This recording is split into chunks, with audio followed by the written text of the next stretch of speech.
essa reunião clínica da disciplina de nefrologia da Unifesp. Nós temos a honra hoje de receber o professor Aloysio Barbosa de Carvalho. Antes de apresentar o professor Aloysio, eu queria só registrar que a professora Raquel Bregman está ali na audiência, a Samira e a Melanie. Depois, no final da apresentação, acho que seria bom a gente fazer um bate-papo, né? Faz tempo que eu não vejo a Raquel. Um abraço para ela. O professor Aloysio é um querido, tem uma importância muito grande na formação de pós-graduando e residentes aqui da Escola Paulista de Medicina. Ele é professor afiliado aqui da nossa disciplina de nefrologia. Foi graduado pela Faculdade de Ciências Médicas em Santos, fez doutorado aqui pela escola. O artigo mais citado dele tem a ver com o trabalho que o professor Sérgio Drive falou ali, que é em relação à descrição do mecanismo da FGF23. Ele tem um índice H de 35, super alto, é um grande pesquisador, uma pessoa super importante, querida. O tema da aula hoje vai ser distúrbio mineral e ósseo, uma síndrome dentro da doença renal crônica. Eu queria agradecer a presença do professor Aloysio e passar a palavra para ele. Obrigado, professor. Obrigado. Bom dia a todos. É um prazer estar aqui. Obrigado, Lúcio. Obrigado, Medina, pelo convite. Sempre um prazer falar de um assunto que é bastante complexo, é um assunto que foge da nefrologia um pouco, né? Mas cada vez mais é um assunto que cai no nosso colo, no dia a dia, principalmente quando a gente está trabalhando em diálise. Esse paciente grave acaba tendo que ser resolvido pelo nefrologista. Então, nós vamos fazer uma overview hoje desse assunto. Obviamente, não dá para falar tudo sobre ele. Graças a Deus que eu já tive várias perguntas antes que adiantaram um pouco a aula. Mas, então vamos lá, vamos começar.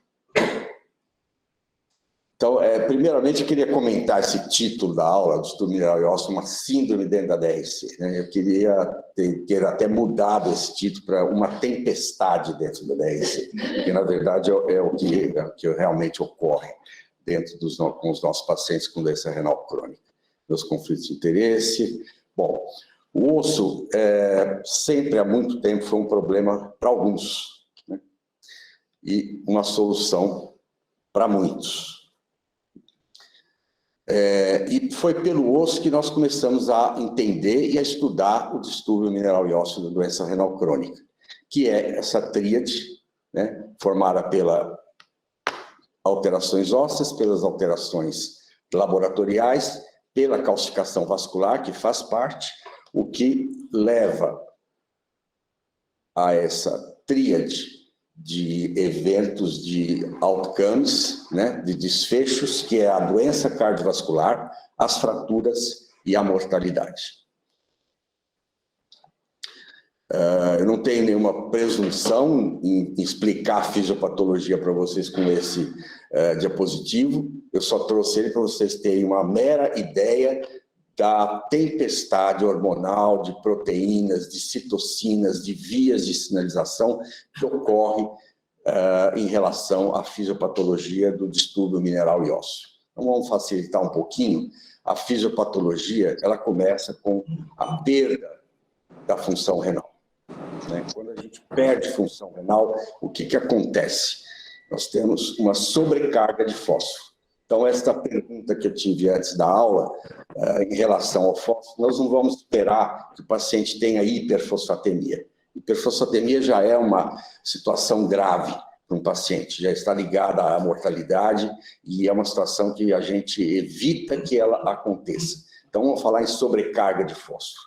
Quando eu tenho uma sobrecarga de fósforo, eu tenho uma ativação do FGF23 por uma secreção de células ósseas, células essas da linhagem osteoblástica e osteoclástica, osteoblástica e osteocítica, e este FGF23 ele tem uma função fosfatúrica, assim como tem o PTH.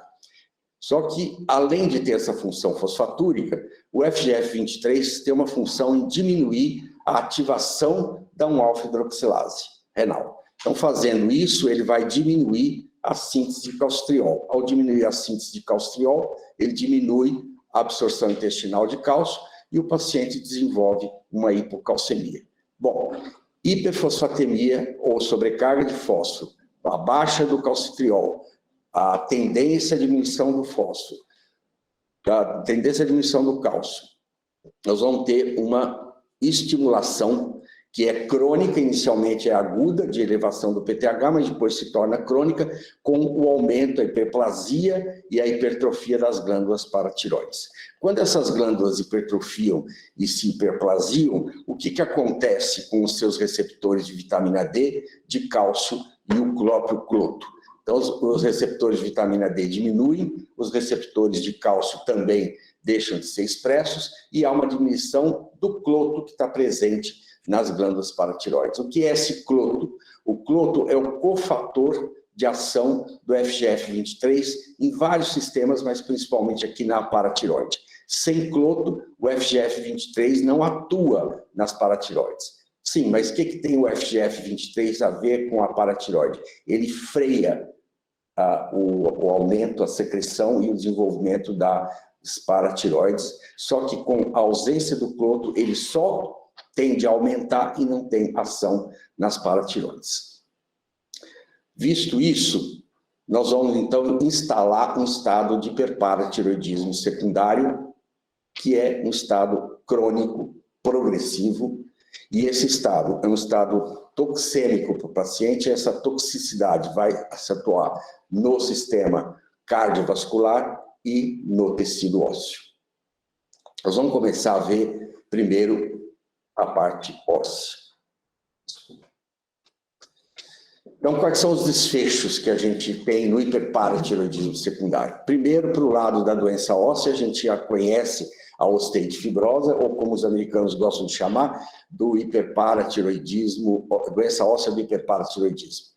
O paciente desenvolve dor óssea, incapacidade de deambulação, osteoporose, pode desenvolver calcinose tumoral, que muitas vezes é grave, e fratura. Para o lado da doença cardiovascular, a hipertrofia ventricular esquerda, a fibrose miocárdica, a calcificação cardiovascular e a calcifilaxia. O hiperparatireoidismo secundário, ele permanece após o transplante renal. Então, ele pode desenvolver hipercalcemia, hipofosfatemia, disfunção do enxerto e fratura. E outros desfechos do hiperparo secundário são anemia, ativação do sistema renina-angiotensina, a resistência insulínica, miopatia e prurido.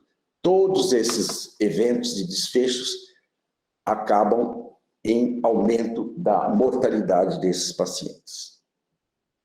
Então, vamos começar a falar pelo osso, que eu gosto muito. Então, o espectro da doença óssea ao longo dos estágios da doença renal crônica, ela começa com uma doença óssea de baixa remodelação. O que é essa doença óssea de baixa remodelação, cujo principal representante é a doença dinâmica? É uma doença onde o osso está parado. Você não tem celularidade, não tem osteoblasto, que são as células de formação óssea, não tem osteoclasto, que são as células de reabsorção óssea, e não tem fibrose. A partir do momento que a doença renal progride em seus estágios, nós começamos a ter, então, uma elevação de vários hormônios, de toxinas urêmicas, principalmente aqui o FGF23, que hoje a gente sabe que ele se eleva muito antes até do PTH, pela sobrecarga de fósforo, o próprio fósforo, e outros que diminuem, como eu já falei, o calcitriol e o cloto. A partir do momento que esses hormônios, então, se elevam e outros fatores diminuem, a doença se transforma numa doença de baixa remodelação para aquela doença de alta remodelação, cujo representante é a osteite fibrosa, que é muito conhecida da gente no paciente já em diálise. Então, esse paciente tem aumento da matriz osteoide, aqui em azul claro, ele tem osteoblastogênese aumentada, ele tem aumento da reabsorção, aumento de osteoclastos e muita fibrose medular. Então, uma situação bem diferente da baixa remodelação óssea, e nós estamos aqui diante da nossa osteite fibrosa. Em estudos de biópsia que nós fizemos aqui ao longo dos anos, em torno de 300 biópsias nesses pacientes em tratamento conservador em diálise, o que nós vimos? que nos estágios mais precoces da doença renal crônica, nos estágios 3 e 4, nós temos uma porcentagem muito grande de pacientes, quase 100% dos pacientes têm baixa remodelação, e muito poucos deles têm alta remodelação. Quando você vai para os estágios 5 e 5 dialítico, nós temos uma inversão disso. Nós temos uma porcentagem maior de pacientes com alta remodelação e uma porcentagem mais baixa de pacientes com baixa remodelação. Mas isso nos intriga. Por que esse paciente que já está com PTH elevado ainda tem baixa remodelação óssea, né? Em estudos, eu não vou mostrar aqui, mas são estudos que a gente fez em cooperação com os Estados Unidos, nós descobrimos que esses pacientes têm um acúmulo de esclerostina no osso. A esclerostina é uma proteína não colágena produzida pelo osteoblasto e ela inibe a ação do próprio osteoblasto. Então, por isso que esses pacientes, antes da diálise, têm muita a doença dinâmica e pós-diálise isso vai diminuindo. Então, vamos entender um pouquinho do que acontece com o nosso PTH. A gente tem que entender porque essa molécula, esse hormônio, tem umas características sui generis, né?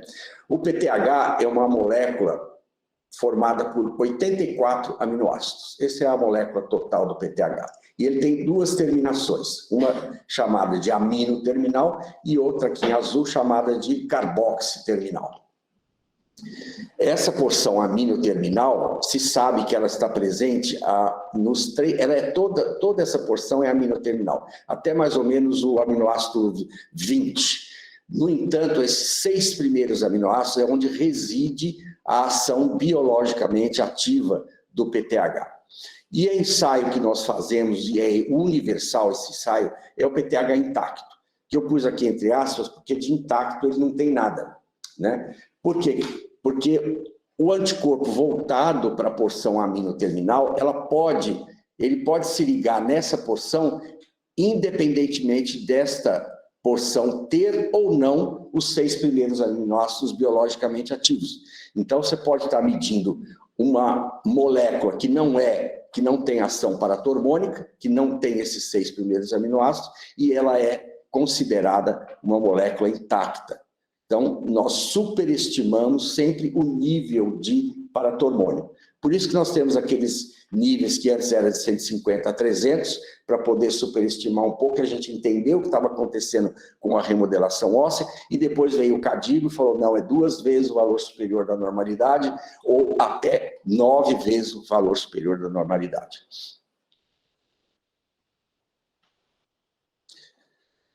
Para complicar um pouquinho mais, estudos bastante recentes mostraram que, pelo menos, essa molécula de PTH, quando ela é secretada em várias formas. Uma é o PTH total, que nós já vimos, é o PTH 184. Mas tem pelo menos 8 fragmentos de PTH que são carboxiterminal, cuja bioatividade não é totalmente conhecida. O que se infere é que essas porções carboxiterminais, elas são inibidoras da ação do PTH no osso. Então, elas se ligam ao receptor de osteoblasto, mas impede a ligação do PTH biologicamente ativo naquele local. Então, isso é mais uma razão para a gente ter doenças adinâmicas com PTHs muito altos, né? Daí a gente pode entender por que esse PTH está alto. Provavelmente porque o ensaio mede muito fragmento, então ele está alto, e esses fragmentos não têm ação biologicamente ativa. No Censo Brasileiro de Nefrologia, o último que nós temos, esse dado de 2019, por causa da pandemia, a gente não teve 2020, 2021 para esse quesito, sempre se pergunta para as unidades de diálise quanto os pacientes ela tem com PTH acima de 600. Por que acima de 600? Porque nós pegamos esse corte pelo CADIGO, né? Mais ou menos 9 vezes acima do valor superior da normalidade do PTH, é em torno de 600. Então, vamos ver quem realmente tem PTH na sua diálise. E nos últimos 4 anos, de 2016 a 2019, sempre ficou em torno de 18%. Né? Se a gente calcular que nós estamos em mais ou menos com 145 mil pacientes em diálise, 18% é um exército de pacientes com hiperparatiroidismo moderado grave. Mais de 26 mil pacientes estão por aí precisando, talvez, de um tratamento efetivo, se não de uma paratiroidectomia, né? E por que isso acontece? Primeiro, eu queria mostrar um pouquinho do estudo EVOLVE para vocês, que foi um estudo randomizado, controlado, multicêntrico, internacional, do qual nós participamos. Teve um N bastante grande, com 4 mil pacientes em hemodiálise, tinha um braço placebo e um braço cinacalcete.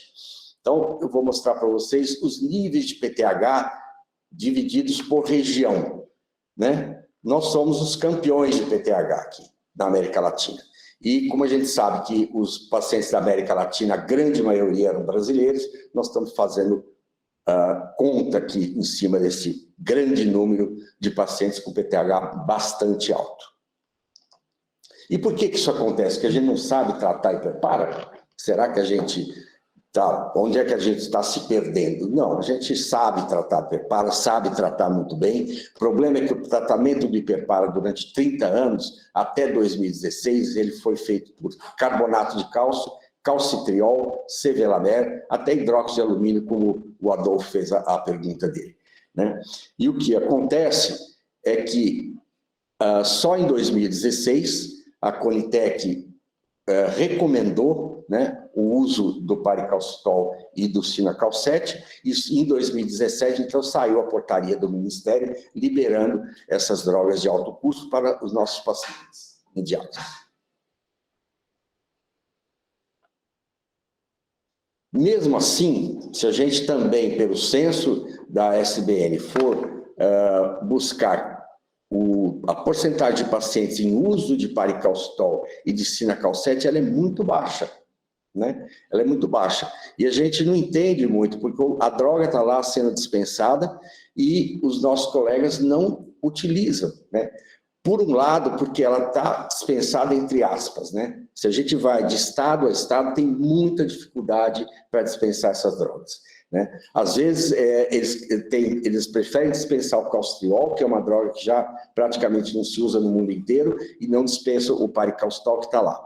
E às vezes, quando você precisa das duas drogas, a resposta é não, ele já está tomando paricalcitol, para que está pedindo cinacalcete? É uma ou é outra? Isso não existe, né? Nas nossas últimas diretrizes, recentemente publicadas, a gente deixa bastante claro que nós podemos usar, sim, as duas drogas e devemos usá-las. Se a gente começa pelo paricalcitol ou pelo cinacalcete, é uma questão de perfil do paciente. Aquele paciente que está com hipercalcemia, hiperfosfatemia, você não vai iniciar com paricalcitol. Você vai dar cinacalcete, que vai abrir uma janela para você, e a partir do que você pode associar o paricalcitol. Enquanto isso, né, enquanto a gente não trata ou trata mal, inadequadamente, o hiperparatiroidismo, a paratiroide vai evoluindo com a progressão da doença renal crônica. E essa progressão começa com uma nodularidade precoce dentro da paratiroide, são nódulos monoclonais, que não tem receptor já de vitamina D e de cálcio e de cloro. Essa nodularidade vai aumentando conforme a hiperplasia aumenta e às vezes chega a ocupar toda a paratiroide com um único nódulo, cuja concentração de receptores de vitamina D, de cálcio e de cloro estão bastante baixas, se não ausentes. Então, para essa situação, ainda cabe um tratamento clínico.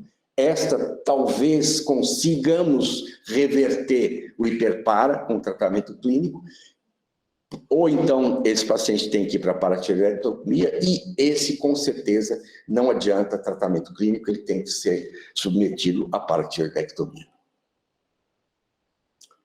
E aí, nós ainda vemos hoje em dia no nosso ambulatório de estudo mineral e ósseo, casos desse tipo, né? Pacientes com leontíase óssea, pacientes com osteoclastoma, é muito frequente chegar a pacientes assim, e hoje em dia a gente entende, o paciente está sobrevivendo mais em diálise, então ele tem mais tempo de fazer essas formas graves do hiperpara secundário.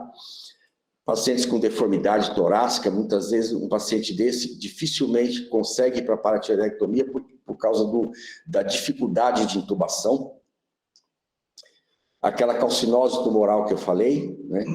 Vocês veem um acúmulo de cálcio nesses pacientes que pode acontecer em grandes juntas, dificultando a mobilidade, com muita dor, com deformidades bastante graves, como apresenta esse paciente.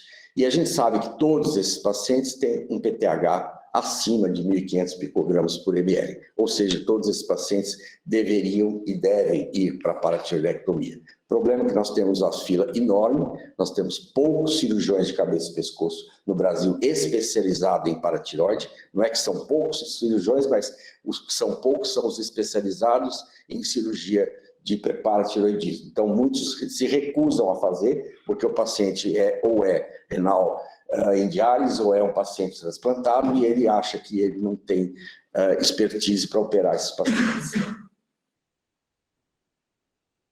Vamos um pouquinho agora para o vaso, homenagem à Maria Eugênia que está aqui. E vamos ver um pouquinho de cardiovascular, o que acontece com o cardiovascular. Primeiro, essa transdiferenciação das células musculares lisas vasculares foi um grande passo na medicina para a gente entender o que acontecia com a calcificação vascular. Então, as células musculares lisas neste ambiente urêmico, as células musculares lisas da camada média muscular, nesse ambiente urêmico, elas se tornam células osteoblasto-like, osteoblasto-simile. E como é uma célula osteoblástica, ela começa a produzir fatores que promovem a diferenciação celular. Então, todos aqueles fatores que nós falamos, FGF23, cloto, alguns inibidores que tentam inibir essa calcificação, mas não conseguem, como a fetuína A, a BMP2, o estresse oxidativo, desordens como a hiperfosfatemia, a hipercalcemia, inflamação, tudo isso concorre para a calcificação vascular. E a calcificação vascular, ela se apresenta dessa forma. Diferentemente da calcificação da camada íntima, que a gente conhece bastante da aterosclerose, a calcificação de Monckeberg, também chamada calcificação de Monckeberg, que acontece na camada média do vaso, ela se transforma em verdadeiras traves ósseas, né? Biópsias dessa região mostram osteoblasto, osteoclasto e verdadeiros traves ósseas mesmo mineralizadas nessa região. Em estudos do grupo da Maria Eugênia, que a gente também participou, com tomografia coronariana nos diferentes estágios da DRC, mostram que os pacientes têm calcificação coronariana, todos eles em diálise, quer seja na pré-diálise, quer seja em hemo ou em pré-diálise, e esses pacientes apresentam mais de 50% de alguma forma de... Mais de 50% deles apresentam algum tipo de calcificação em algum grau. Então, vocês veem que isso é bastante grave, principalmente se a gente vê o score de cálcio acima de 400, que é um score bastante importante, e a gente tem aqui mais ou menos 30, 25, 30% dos pacientes apresentando isso em qualquer dos estágios da doença renal crônica. E há uma interação osso-vaso, né? Essa interação ela ocorre na alta remodelação, porque na alta remodelação você tem um PTH alto, que vai aumentar a reabsorção óssea e vai, então, sair cálcio e fósforo do osso em grande quantidade, aumentando o produto cálcio-fósforo e facilitando a calcificação vascular. Por outro lado, na baixa remodelação, que a gente achava que não teria, contrariamente, o PTH pode estar baixo, mas o que acontece? Com a baixa remodelação, você não tem incorporação de cálcio e de fósforo no osso. E da mesma forma, este produto cálcio-fósforo fica elevado no extracelular.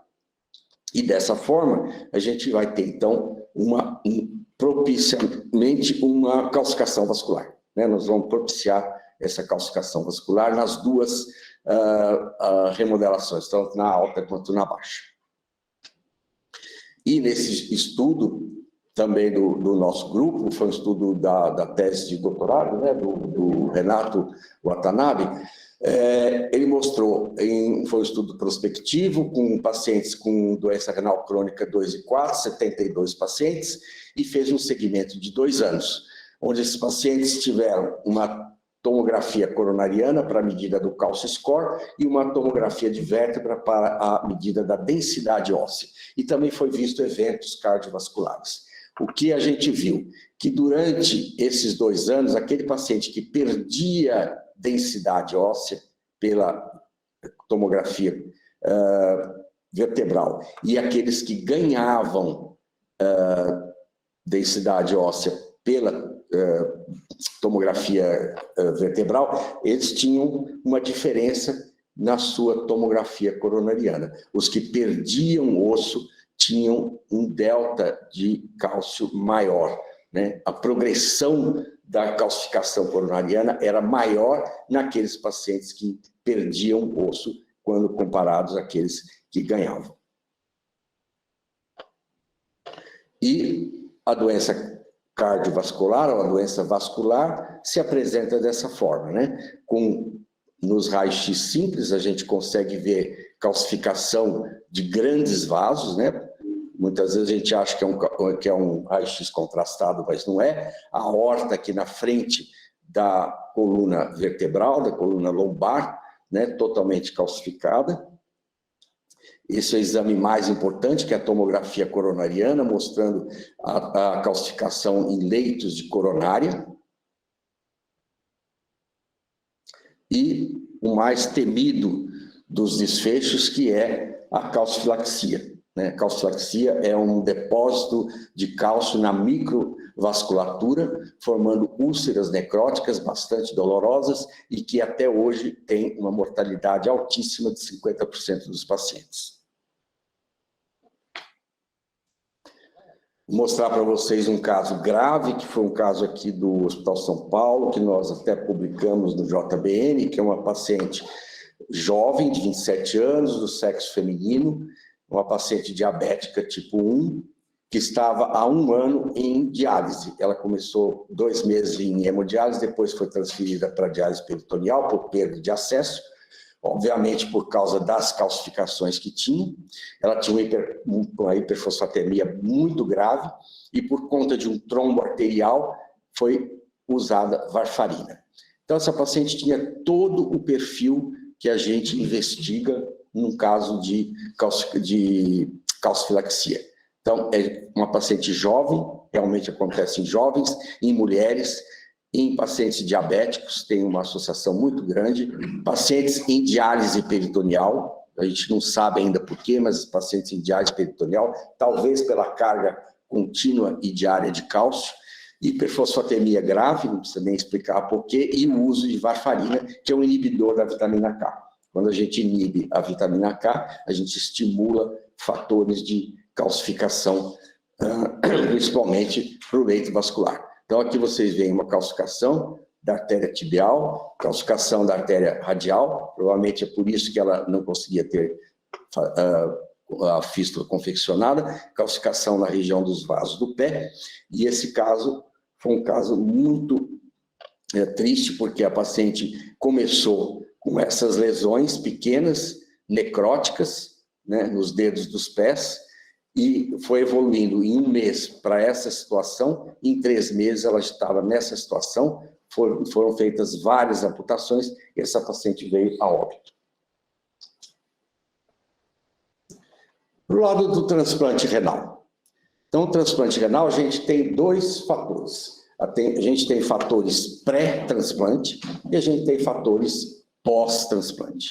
Os fatores pré-transplante são o tempo de doença renal crônica, isso é importante para a manutenção do hiperpara pós-transplante, do distúrbio mineral e ósseo, o próprio hiperparatiroidismo secundário pré-existente, quanto mais grave, pior será o distúrbio mineral e ósseo pós-transplante, a hipovitaminose D, as fraturas e as doenças cardiovasculares. Para o lado dos fatores pós-transplante, a gente tem a disfunção do enxerto, a disfunção do enxerto, mesmo que o paciente seja transplantado com uma função renal normal, com a perda do enxerto, ele começa a desenvolver um hiperpara, mesmo que ele não tenha este hiperpara, logo após o transplante, ele começa a desenvolver um hiperpara de novo, que a gente chama, né? A hipofosfatemia, que ocorre por conta do FGF23, em torno de 90% dos pacientes tem essa complicação, a hipercalcemia em 17%, o uso da corticoterapia, principalmente das altas doses no primeiro ano, e de alguns imunossupressores, principalmente os inibidores da calcineurina. Com isso, nós vamos ter o distúrbio mineral e ósseo da doença renal crônica pós-transplante, com essas características um pouco diferentes do distúrbio mineral e ósseo que nós falamos até agora, do paciente dialítico. Então, a gente vai ter hiperparatiroidismo pós-transplante em torno de 80% dos pacientes. Nossa, é uma taxa muito grande? É uma taxa muito grande, porque esse paciente já vem trazendo esse hiperpara do período dialítico. Só que esse hiperpara ele pode se resolver. Essa resolução ocorre 30% no primeiro ano e 57% dos pacientes no segundo ano. E a gente fala resolução, qual é a resolução? Qual é o PTH normal? Nós não há estudo que mostre qual é o PTH ideal pós-transplante. É a mesma dificuldade que a gente tem com os níveis de PTH na pré-diálise, que nós ainda não sabemos exatamente o alvo do PTH na pré-diálise, assim como não sabemos do pós-transplante. O que mais nos preocupa no pós-transplante é a hipercalcemia, né, porque ela desenvolve nefrocalcinose e disfunção do enxerto. Por outro lado, esses pacientes também que permanecem com hiperpara pós-transplante têm uma diminuição da densidade óssea e um aumento do risco de fraturas. Esse estudo que foi muito interessante, do Miles Wolff, que é um estudioso do FGF23, mostrou que a perda cumulativa do enxerto se dava associadamente com os pacientes com FGF23 mais alto. Então, quanto mais alto o FGF23, aqui foi dividido em tercis, né? No tercio mais alto do FGF23 havia uma perda maior de enxerto durante os anos. E nesse mesmo estudo ele mostra essa associação do FGF23 com a perda do enxerto, independentemente do PTH, do fosfato ou da anemia. Então o FGF23 sendo um fator muito importante na perda do enxerto renal. Nós tivemos um estudo aqui de um pós-graduando da Maria Eugênia, que foi o Daniel Yazbek. Ele fez um estudo em pacientes incidentes em transplante, são 120 pacientes jovens, né? A maioria deles homens, com 2 anos, com tempo de diálise 2 anos, que mantinha já uma taxa de filtração glomerular em torno de 66 ml por minuto. O que a gente viu nesses pacientes incidentes em transplante, que 65% deles apresentavam hipertrofia ventricular esquerda, 30% calcificação coronariana, 46% arritmia e 71% deles tinham algum grau de doença cardiovascular. Ou seja, essa é a população de pacientes que está chegando no transplante. É a população que está lá na fila do transplante esperando para ser transplantado e ele chega nesta situação. Então, um paciente que chega com doença óssea e chega com doença cardiovascular. Tratamento do hiperpara secundário. Quando é leve a moderado, a gente consegue tratar com tratamento clínico. Quando é moderado ou grave, só a paratiroidectomia para resolver isso. Eu gosto muito desse esquema que eu fiz, porque foi uma forma de a gente aprender o tratamento do hiperpara baseado na sua fisiopatologia. Eu sempre digo, a gente tem que atuar em cima dos braços fisiopatológicos do hiperpara secundário. Quais são esses braços? A sobrecarga de fósforo é um deles, né? Vamos falar em hiperfosfatemia, em sobrecarga de fósforo. O que a gente faz para essa sobrecarga de fósforo? A gente faz dieta com restrição de fósforo, a gente dá quelante de fósforo e a gente faz uma adequação da diálise, né? Pacientes que não são aderentes à diálise, algumas clínicas que diminuem o tempo de diálise, pacientes com catéter, tudo isso piora a qualidade da diálise, eu preciso adequar isso. Em relação à diminuição dos receptores de vitamina D, a diminuição do próprio calcitriol sérico, nós usamos ativadores seletivos da vitamina D. Antigamente a gente usava o calcitriol.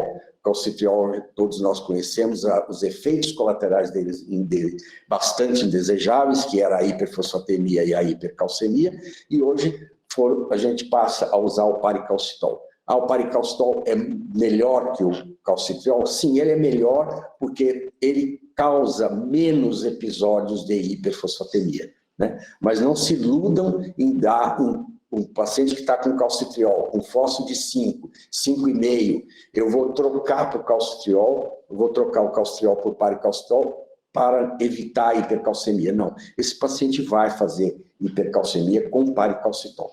Então, é uma droga que pode causar hipercalcemia, pode causar hiperfosfatemia, assim como causava o calcitriol. Mas é uma droga mais moderna e a frequência com que causa esses efeitos colaterais é menor que o calcitriol.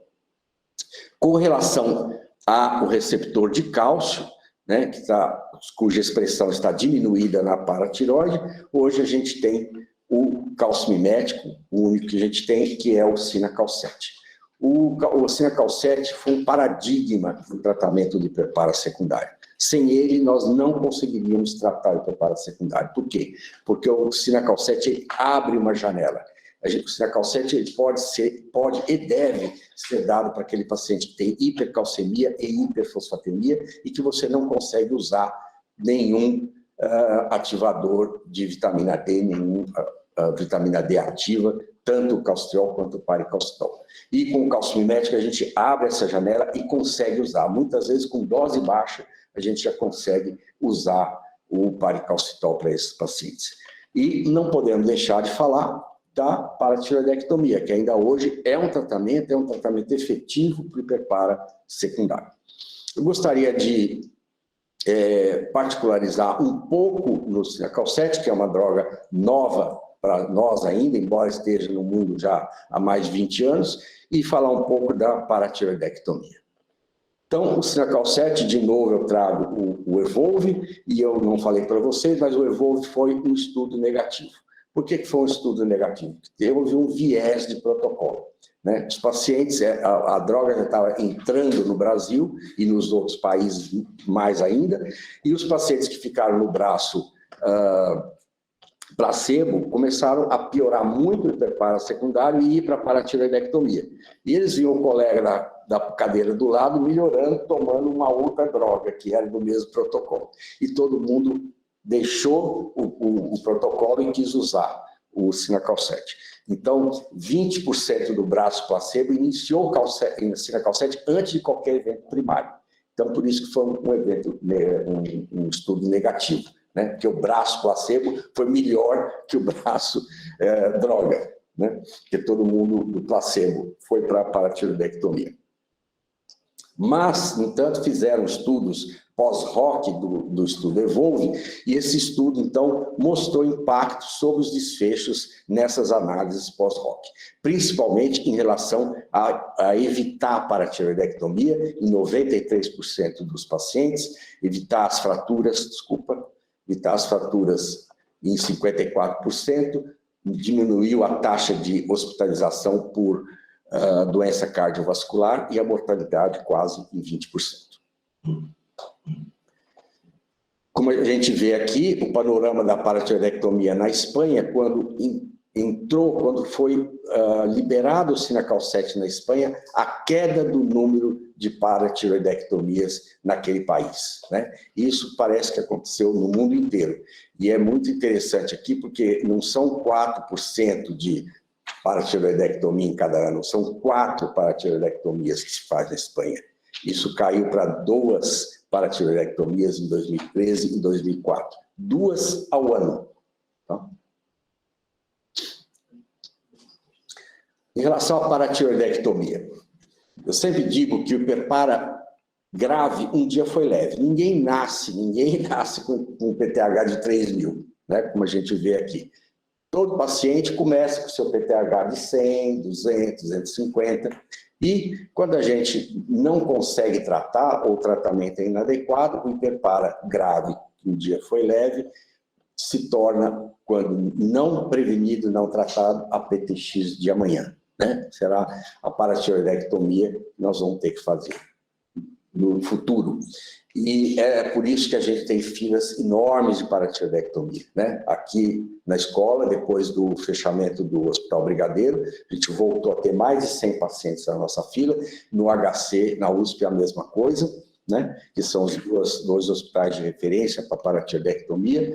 Santa Marcelina também, mas tem uma frequência de cirurgias menores. E quando a gente tem situações dessa, com a paratiroide, com vários nódulos, né? Isso são produto da paratiroidectomia, quando a glândula é aberta, né? A glândula parece um rinzinho, quando a gente abre no meio, ela fica com esse aspecto, mostrando esses nódulos, né? Esses são os tais nódulos que a gente quer fugir deles, porque eles não têm receptor de vitamina D e nem de cálcio. É por isso que a glândula não responde ao tratamento clínico nessa situação. E a paratiroidectomia, então, continua sendo o tratamento de escolha para os casos moderados e graves do hiperpara secundário. Esse estudo, eu gosto muito, foi um estudo muito corajoso da Rosa Moisés, do grupo da Wanda Giorgetti na USP, né? Ela fez um estudo fazendo um follow-up desses pacientes por 23 meses, pacientes que estavam na fila de paratiroidectomia e aqueles que tiveram acesso à paratiroidectomia. E ela mostra, né, uma queda da sobrevida muito importante naqueles pacientes que não conseguiram acesso à paratiroidectomia, ou seja, o paciente que está na fila e que acaba morrendo. Isso a gente já sabia de antemão, porque muitas vezes a gente liga para chamar o paciente que está na fila e a família nos comunica que o paciente faleceu, né? Então, esse estudo mostrou uma vergonha aí brasileira, né, da gente perder tanto paciente com hiperpara secundário numa fila de paratiroidectomia. E quais são as dificuldades de fazer uma paratiroidectomia, né? Esse estudo publicado aí no JBN, há um tempo atrás, que era um censo de paratiroidectomia que a gente fez, mostrou que as principais dificuldades eram com os exames pré-operatórios, principalmente a cintilografia de paratiroide, que é um exame difícil. É um exame difícil de ser feito, é um exame de difícil acurácia, né? Tem que ser feito com um bom centro para você ter um crédito naquele exame, credibilidade, porque muitas vezes o exame vem negativo, né? E o paciente está lá com 3.000 de PTH, a gente olha e fala, como é que esse paciente pode ter um exame negativo com esse nível de PTH? A ausência de cirurgiões de cabeça e pescoço com expertise em hiperpara secundário, ou seja, eu já tinha comentado com vocês, a longa espera na fila, essas são todas as queixas dos colegas lá na diálise, e poucos serviços especializados como ambulatórios de doença mineral e óssea no país. Então, algumas coisas a gente tem tentado resolver, né? Uma delas foi esse estudo do Murilo Neves, que é o nosso cirurgião atual, do grupo do Rodrigo Oliveira Santos, que é docente da disciplina de cabeça e pescoço, onde ele mostra que o exame de cintilografia de paratiroide pode ser dispensado para fazer a paratiroidectomia. Isso ajudou muito, né? Ensinar os cirurgiões do Brasil todo que não precisa a exigência da cintilografia para operar esses pacientes. Ah, mas não é necessário?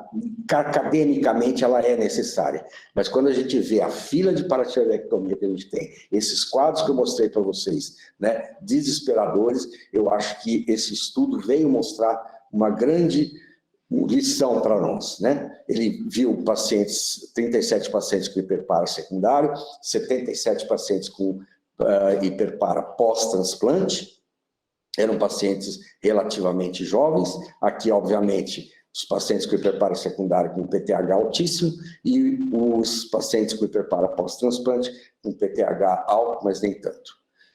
E o que se viu foi que apenas 2 pacientes no grupo de hiperpara secundário e 5 no pacientes com hiperpara pós-transplante tiveram falência da cirurgia, né? Então, foi 6,2% de falha cirúrgica por não ter a cintilografia prévia. O que é essa falha cirúrgica? É não ter visto uma glândula ectópica, né? Por exemplo, uma glândula no mediastino, uma glândula muito alta na região cervical, uma glândula, às vezes, dentro da paratiroide. Então, acaba ficando com hiperpara persistente. Isso foi apenas 6% de falha. Então, eu acho que merece a gente continuar insistindo em não fazer a cintilografia. Aqui nós já abandonamos a cintilografia, nós estamos fazendo só com ultrassom, nós não tivemos, desde então, já faz 1 ano e meio, mais ou menos, que a gente não faz a cintilografia, e nós não tivemos nenhuma persistência, ou se tivemos foi uma só de hiperpara depois desse tipo de cirurgia sem a cintilografia. Outro avanço, né, que a gente teve e que o Hospital do Rim foi pioneiro foi o uso desse microscópio, né, da estereomicroscopia, um microscópio confocal que a gente chama. Esse microscópio, o cirurgião leva para o microscópio a própria paratiroide, né? Ele abre a paratiroide, né, que ele está retirando quando ele vai fazer o autoimplante. Então, ele tira as 4 paratiroides, abre as 4, leva a que tem melhor aspecto, que não tem esses nódulos já macroscopicamente visualizados, e nesse tipo de microscopia, que na verdade é quase uma macroscopia, ele consegue identificar essas áreas, não sei se está dando para vocês verem, são as áreas mais brilhantes, birrefringentes aqui, essas áreas são de conteúdo lipídico, essas áreas são de hiperplasia da paratiroide, e essas áreas mais lisas, mais densas aqui, são as áreas de nódulo. Então, o que o cirurgião faz para escolher os fragmentos de paratiroide? Ele vai cortando no próprio microscópio com uma agulha, com uma tesoura bem pequenininha, ele vai cortando essas áreas para obter áreas de hiperplasia e não acabar implantando nódulos que vai redundar em persistência ou até numa recidiva mais tarde da doença no próprio enxerto. Outra coisa que a gente foi pioneiro aqui foi o uso do PTH intraoperatório. O uso do PTH intraoperatório ajuda bastante. O que se trata do PTH intraoperatório? É um PTH rápido, que nós conseguimos fazer aqui, em 10 minutos a gente tem o resultado, é feito um PTH, é colhido um PTH do paciente antes da cirurgia, imediatamente antes, e 20 minutos após a retirada da última paratiroide. Isso para paratiroidectomia total com autoenxerto. Então, o cirurgião retira as 4 paratiroides e após 20 minutos ele faz uma nova medida de PTH. Essa diferença, quando é acima de 80%, significa que ele totalizou a paratiroidectomia. Então, ele está liberado para fazer o autoimplante. Tá? Então, ele mostra aqui, né, a queda de mais de 80%, que houve cura desses casos, né, do hiperpara, diferentemente quando você tem menos de 80%, né, que você só tem cura após achar a 5ª glândula, ou falência cirúrgica quando abaixo de 70%. E muitas vezes é o cirurgião que procura a 5ª glândula, né? Mesmo que ela não apareça nas imagens, principalmente que agora a gente não tem cintilografia, e que também não era muito boa para mostrar isso, porque a cintilografia mostra a função da paratiroide, né? E às vezes você tem uma paratiroide hipofuncionante ou pequenininha, ela não aparece no exame. Então, um grande professor nosso, o tio Mandru, dizia que a melhor cintilografia é o dedo do cirurgião, né? E realmente a gente vê isso. Quando ele explora a região cervical, ele às vezes consegue achar mais uma glândula, ou tira o timo, isso também resolve. Quando ele tira as 4 paratireoides e não cai, ele resolve fazer uma timectomia, e aí sim cai acima de 80%, ou seja, a paratireoide era intratímica, a 5ª glândula. Então, tem várias técnicas que o cirurgião pode fazer para otimizar a paratiroidectomia. Que é um aspecto da paratiroidectomia total com autoimplante. Eles fazem, antigamente, 32 fragmentos. Nós reclamamos desses 32 fragmentos, porque o PTH do paciente ficava muito baixo no primeiro ano. Eles aumentaram para 52, hoje são 70 ou 90 fragmentos. São fragmentos bem pequenos, como vocês podem ver, em torno de 1,5 milímetro. E demora bastante, claro, geralmente, enquanto eles estão operando, fazendo hemostasia e tal, esperando o PTH, o cirurgião auxiliar está fazendo esse picadinho aqui de paratireoide para poder implantar. Aqui a gente implanta na região pré-external, né? O grupo cirúrgico aqui prefere essa região porque acha que tem menos recidiva, né? E é muito mais fácil se você tiver que intervir, porque com anestesia local você abre e na aponevrose do intercostal ali, do próximo ao externo, você encontra as paratireoides para fazer a exérese. Diferentemente do clássico implante no antebraço, né? Que a gente implanta na musculatura. Quando você tem uma recidiva da glândula paratireoide, ela infiltra como se fosse uma metástase. E muitas vezes você não consegue mais encontrar. Então fica tirando pedaços de músculo e não resolve o hiperpara secundário do paciente. Isso é uma análise que eu trouxe, né, de 58 paratiroidectomias, para a gente ver como é que elas são em relação aos tipos, como é que elas evoluem. Então a gente tem aqui subtotal, total com autoenxerto e total que a gente fazia antigamente, quando a gente tirava totalmente a paratireoide e não fazia autoenxerto. Então, quando era total, a gente tinha 84% do que a gente chama de hipopara. Então, o paciente que fica com PTH abaixo de 2 vezes o valor superior da normalidade, abaixo de 130, ou fica em hipopara total, fica com PTH zerado. Então, esse modelo de paratireoide foi abandonado por isso. A total com autoenxerto é a que a gente mais faz, né? Mas ela tem também um alto grau de hipopara, desenvolver hipopara, porque o enxerto não tem pega do enxerto, ou o enxerto pega, mas foi insuficiente. Então, às vezes, o paciente fica com 60, 70 de PTH, que é inadequado para um paciente em tratamento dialítico, ou então ele faz recidiva em 11%. E tem a subtotal. Subtotal, a gente tem 45% de recidiva.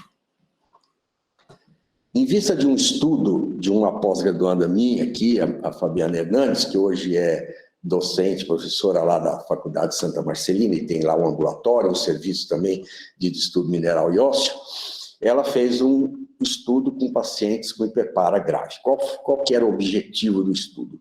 Era avaliar a progressão da calcificação coronariana e das alterações do metabolismo ósseo pós-transplante através de biópsia. Foi um estudo prospectivo, com 19 pacientes com hiperpara grave em hemodiálise. Eles foram submetidos a uma biópsia óssea e uma tomografia coronariana antes e 12 meses após a paratiroidectomia total com autoimplante. Então, o resultado foi esse. Os pacientes inicialmente tinham PTH acima de 2.000, obviamente, eram todos pacientes com hiperpara grave, e todos na biópsia tinham alta remodelação. Aqui a gente só dividiu pelos pacientes que eram calcificados na tomografia e os pacientes não calcificados. Então, calcificados eram 14 e os não calcificados eram 5. Depois de 12 meses, esses pacientes, então, evoluíram deste quadro de alto turnover para um quadro de baixo turnover. Então, a maioria dos pacientes foram de uma doença do hiperpara secundário ósseo para uma doença adinâmica, né, em 12 meses, depois de uma paratiroidectomia total com autoimplante. O que aconteceu com a calcificação coronariana desses pacientes submetidos à tomografia? Então, nós observamos que nos primeiros 6 meses, a progressão da calcificação coronariana foi atenuada, né?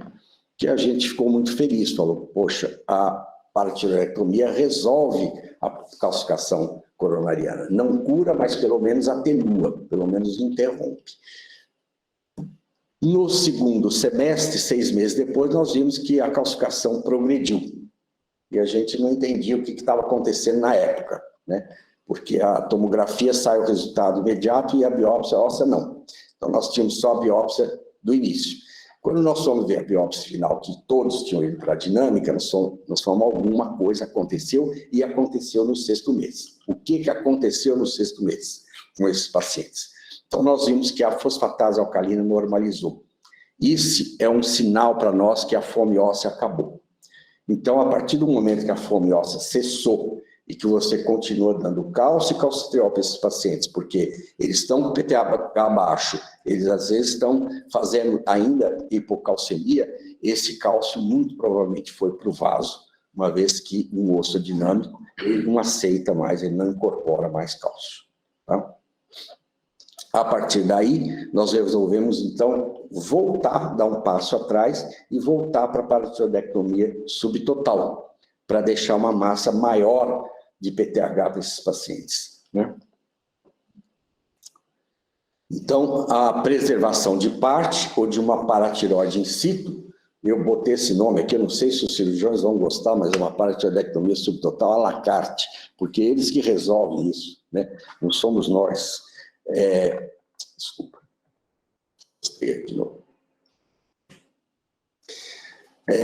Por quê? Porque eles olham, às vezes, a paratiroide e vê que tem um nódulo nessa paratiroide. E eles fazem o quê? Eles tiram esse nódulo, preservando a paratiroide, por exemplo, superior esquerda, já tendo tirado todas as outras. Então, eles preservam isso aqui, considerando que esta parte da glândula tem uma hiperplasia. O perigo desta cirurgia é você lesar o pedículo da paratiroide e totalizar a paratiroide. Aí você não fez autoimplante e tirou, e vai perder as 4 paratiroides. Tirou 3 e uma vai necrosar por falta de circulação. Então, é uma cirurgia que realmente é bastante delicada, precisa expertise, né? Mas não necessariamente. Os cirurgiões podem fazer uma paratiroidectomia 7/8, como a gente fazia antes, subtotal.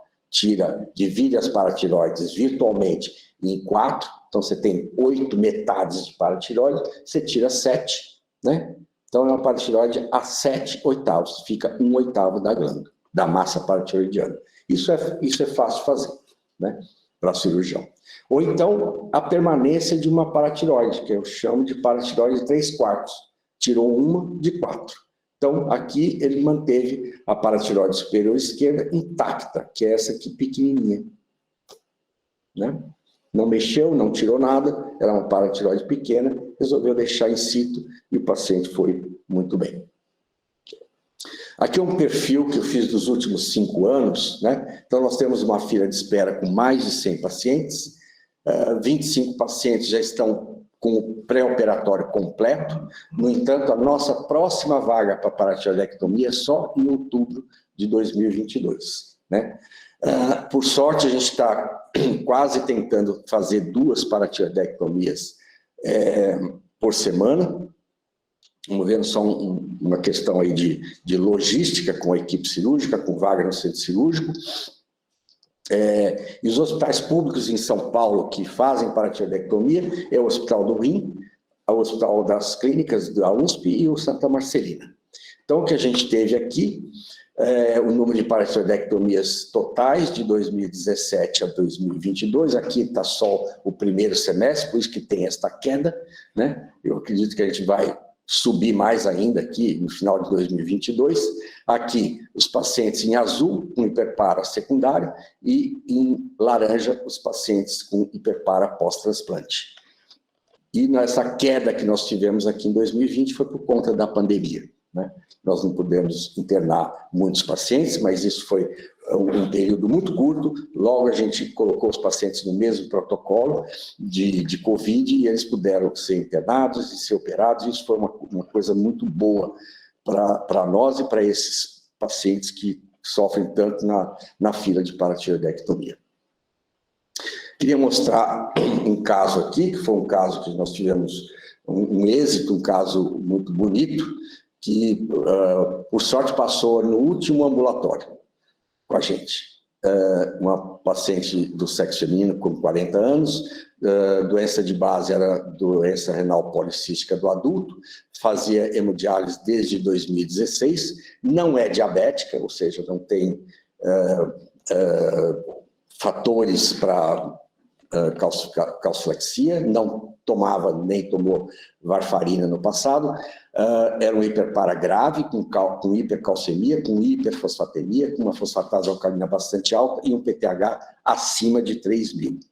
Essa paciente chegou para nós em outubro do ano passado, com essas lesões, eram várias, eu tenho só uma foto aqui da região da panturrilha, com muita dor, com infecção secundária, já com necrose de pele, e nós priorizamos a paratiroidectomia para essa paciente. Então, ela foi operada, fez uma paratiroidectomia total com autoimplante, e em novembro, em janeiro, ela estava com esse aspecto já da ferida da calcifilaxia, e neste último ambulatório, depois de ter usado tiosulfato de sódio, que é um quelante de cálcio, a paciente conseguiu cicatrizar as suas lesões, né? Então, a gente pode fazer muita coisa ainda por esses pacientes, né? E eu espero que esse quadro, esse painel que eu mostrei para vocês, possam estimulá-los a investir mais nessa doença mineral e óssea do paciente com doença renal crônica. Obrigado.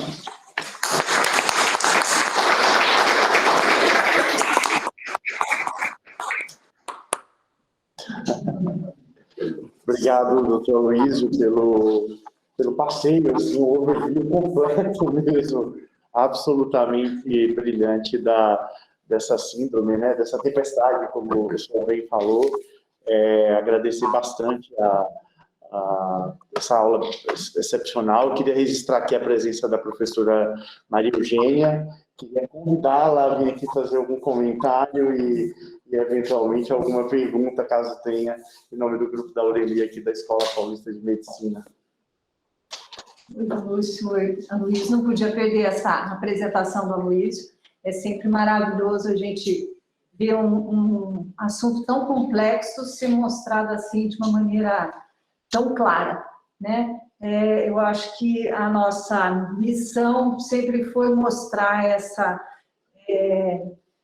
gravidade do paciente com doença mineral e óssea e, principalmente, o impacto, eu falo que eles estragam o osso e, com isso, a consequência é cardiovascular. Então, eles são os culpados da nossa grande frequência de doenças cardiovasculares. Existe aí uma ligação bastante importante. Então, o vilão é sempre o osso, vocês podem ver. Mas obrigada, Luiz, a aula foi maravilhosa. Obrigado. Obrigado, professora Maria Eugênia. A Samira tem um comentário, eu vou passar a palavra para ela. A gente está um pouquinho avançado no tempo, mas eu acho que é um tema tão importante, tão relevante, que eu acho que vale a pena a gente ter alguns minutos a mais de discussão. Samira, bom dia. Bom dia. Bom dia, pessoal. Bom, Aloysio, é um prazer sempre ouvir você falando, e você foi na minha banca de doutorado, então eu tenho o maior respeito e carinho por você. E eu queria trazer aqui é só um paralelismo, né, que você falou tão bem aí do doente renal crônico, mas a gente tem esse mesmo problema com o hiperpara primário, né? E uma vez que a gente não tem cirurgiões, o que nós estamos fazendo no HC? Nós estamos tratando o hiperpara primário também com sinacalcete. Claro que nem todos vão para a cirurgia, tem os critérios, mas guardando as devidas proporções, eles com PTH de 90 faz o mesmo estrago que o paciente com doença renal crônica faz. Então, mediante a isso, e o Lúcio está aí, o Medina está aí, a gente trabalhou na Sonesp, era uma coisa antiga nossa da gente tentar fazer um mutirão da PTX, né?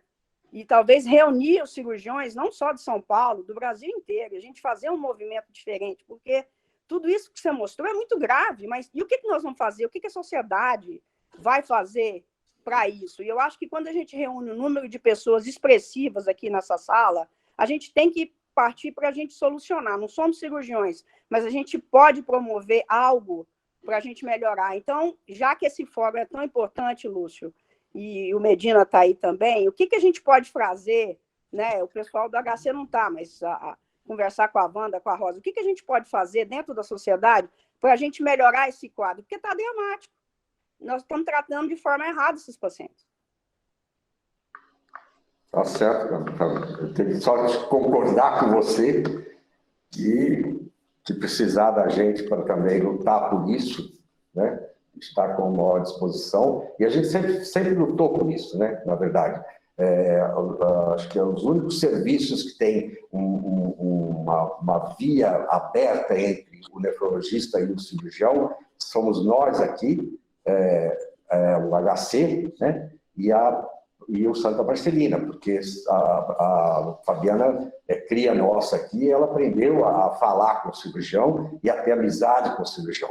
Desde a primeira paratiroidectomia que teve no Hospital do Rio, eu entrei na paratiroidectomia, eu entrava na paratiroidectomia e às vezes dava palpite, né? Os cirurgiões ficavam bravos. Eu falei, bom, vocês são a mão, chegou o cérebro agora. Então, eu acho que precisa ter essa interação nefrologista-cirurgião de cabeça e pescoço.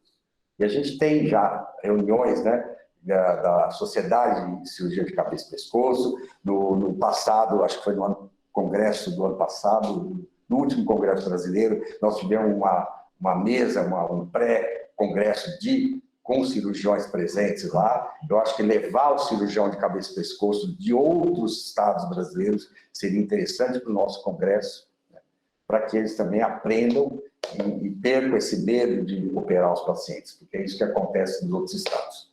Se precisar, eu trago os de Goiânia para cá, eu trago os de Goiás.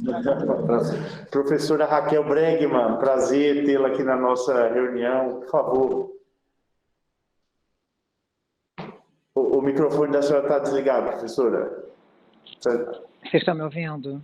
Sim, agora sim. Tá. Bom, antes de mais nada, para mim é um super prazer poder estar participando de uma reunião da Unifesp com o Aloysio. Eu tenho milhares de perguntas que eu não vou fazer, porque eu sei que não dá tempo. Mas, Aloysio, eu queria só fazer uma observação, na verdade, uma pergunta. Exatamente como você disse, ninguém nasce com 3.000 de PTH. E como todo mundo deve estar esperando, aqueles que me conhecem, eu vou te perguntar o que a gente faz com o paciente ainda nos estágios 3, 3A, 3B e 4, né? Não digo nem os 5. A gente tem, você comentou que a vitamina D não é exatamente o tratamento para diminuir o PTH. Então, a primeira pergunta que eu te faria, objetivamente, porque muitos me fazem essa pergunta para pré-diálise, você tem uma vitamina D vou dar um exemplo, de 18, tá? E você tem um PTH de 400. A gente não deve começar a insistir na vitamina D nesse paciente? Sim, com certeza. Eu respondi foi o... Quem fez essa pergunta da vitamina D? Bom, tudo bem. Eu respondi que não foi o Adolfo. Que ela não funcionava em pacientes com preparo grave, onde você não tem mais receptor de vitamina D nas paratiroides. Paciente na pré-diálise é completamente diferente, né? A gente consegue ainda tratar. Você ainda tem um rim funcionante. Você tem uma paratiroide que ainda tem receptor de cálcio, tem receptor de vitamina D. Então, a gente tem sim que ajustar a vitamina D desses pacientes. A gente tem sim que dar quelante de fósforo, mesmo que ele tenha fósforo normal, né? Porque a gente mostrou nesse trabalho que quando a gente dá quelante de fósforo para o paciente com normofosfatemia, tanto o FGF23 quanto o PTH caem. E eu já faço isso no consultório, eu dou quelante de fósforo, o paciente tem 4 de fósforo. Eu falo, toma um Sendelamé na sua maior refeição. Ele volta com o PTH mais baixo, né? Então, acho que tudo que você fizer para frear o aumento do PTH, para esse paciente não entrar na diálise já com 600, 700 de PTH, é benéfico. que a partir do momento que ele está aí, ele já começa a responder mal ao tratamento clínico. E, fatalmente, esse paciente vai para a paratiroidectomia. Então, sim, trate do seu paciente, previna o hiperparo secundário na pré-diálise, antes que esse PTH aumente muito. O que é aumentar muito? A gente não sabe, não tem nível alto para esses pacientes. Mas se você vê que o seu paciente está com 200, daqui 6 meses você pediu, ele foi para 400 de PTH, comece a tomar medidas para segurar esse PTH. Daí, rapidamente, só mais uma pergunta, porque eu não vou ter como fazer todas, mas seguindo nessa linha, você ajustou a vitamina D, ela está normalizada, e daí eu uso 1,25 na pré-diálise precocemente? Você pode usar depois que você acertou a vitamina D, depois que você deu o quelante, e esse paciente continua subindo o cálcio, aí, o PTH. Aí você pode usar calcitriol como pulsoterapia. Não dá diariamente. Você começa a usar pulsoterapia para esse paciente, já na pré-diálise. E a monitorização é feita através de PTH plasmático? Através de PTH. Okay. Começou a tender para baixo, você está certo. Ok, obrigada, Luísio. Obrigado, professora Raquel. Nós temos ainda a Melanie que vai fazer um comentário, então eu vou pedir a Melanie para fazer um comentário, depois eu vou passar a palavra para o professor Sérgio Draghi para fazer as considerações finais e a gente encerrar a nossa reunião. Melanie, obrigado pela participação. Por favor, o microfone, Melanie. Oi. Agora sim. Já liguei. Bom, primeira coisa, como todo mundo já disse, é uma apresentação sempre maravilhosa que o Luiz faz. A capacidade de síntese dele, de tornar essa coisa tão complexa e falar de uma maneira tão simples é absolutamente fantástica. Mas o que eu queria perguntar, Luísa, assim, com essa experiência que vocês têm, tudo, no caso de falência, né, da paratiroidectomia, o que vocês têm feito? Por exemplo, lançado mão de novos exames de imagem, e aí eu perguntaria qual que é a experiência de vocês com tomografia 4D, ou se seria só uma reabordagem, mesmo sem imagem, igual assim, vocês têm feito, sem cintilografia. Não, a partir do momento que você tem persistência ou recidiva do hiperpara pós-paratiroidectomia, é imperativo que você peça um exame de imagem. E o primeiro exame de imagem que a gente pede é a cintilografia, né? A cintilografia consegue localizar uma glândula ectópica, uma glândula supranumerária. E o cirurgião, então, só vai entrar no campo cirúrgico, principalmente porque depois que você sabe que depois que mexe na região cervical é muito difícil. Você perde toda a anatomia, né? Já não sabe mais lesar nervo laríngeo, é uma coisa muito fácil nessa situação. Então, ele quer saber exatamente onde está a paratiroide que ele vai abordar. Então, precisa de cintilografia. Ou ir para tomografias, exames localizatórios, né? Peraí, eu estou te perguntando isso, mas assim, no nosso caso, aqui em Uberlândia, a gente faz a cintilografia pré-operatória, né? Então, e realmente, assim, o valor da cintilografia, nossa, é muito questionado, né? E no caso de falência, seja por recidiva ou por glândula ectópica, a cintilografia é um exame muito ruim. E a gente tem repetido, né? E realmente não acrescenta nada. Frequentemente vem negativo. Por isso que eu estou perguntando da experiência com tomografia 4D ou outra coisa que vocês têm lançado mão. É que aqui a gente tem um viés aqui pela cintilografia, porque quando acontece isso, a gente faz uma cintilografia com a equipe do Fleury. Então, a gente não tem falha disso, né? Nós já localizamos uma glândula pequenininha num garoto transplantado de 8 anos, e lá eles fazem, além da cintilografia, eles fazem a tomografia junto. Então, eles não só veem a função da glândula, a glândula cintilando, como vê a região onde ela está. Então, o cirurgião consegue entrar exatamente ali e retirar a glândula.